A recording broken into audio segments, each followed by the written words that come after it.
तुळजाभवानीचे शिवकालीन दागिने चोरीला, चौकशी समितीच्या अहवालातली धक्कादायक माहिती झी24 तासच्या हाती।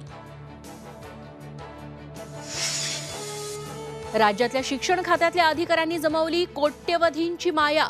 पुणे एसीबीच्या कारवाईत धक्कादायक माहिती उघड। तुकाराम सुपेसह 3 शिक्षणाधिकाऱ्यांवर गुन्हे दाखल। विद्यार्थ्यांची झोप पूर्ण होण्यासाठी शाळांच्या वेळा बदला।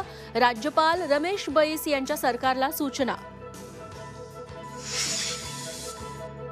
सगळेच मराठा कुणबी होतायत, राज्यात मराठा शिल्लक राहणार नाहीत, छगन भुजबळांचा दावा। ओबीसी आयोगाचाही मराठा आयोग झाल्याचं विधान।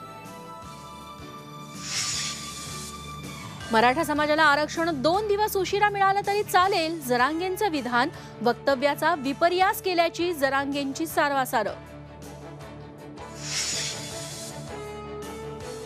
उद्यापासून नागपूर हिवाळी अधिवेशनात सरकारची अग्निपरीक्षा। आरक्षण शेतकऱ्यांच्या प्रश्नावरून विरोधक घेरणार, सरकारला घेरण्यासाठी ठाकरेंचा प्लॅन 5।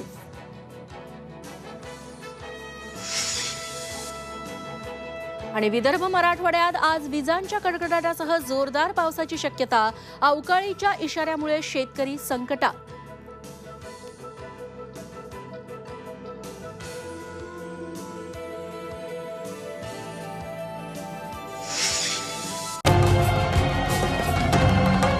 छत्रपतींचा विचार म्हणजे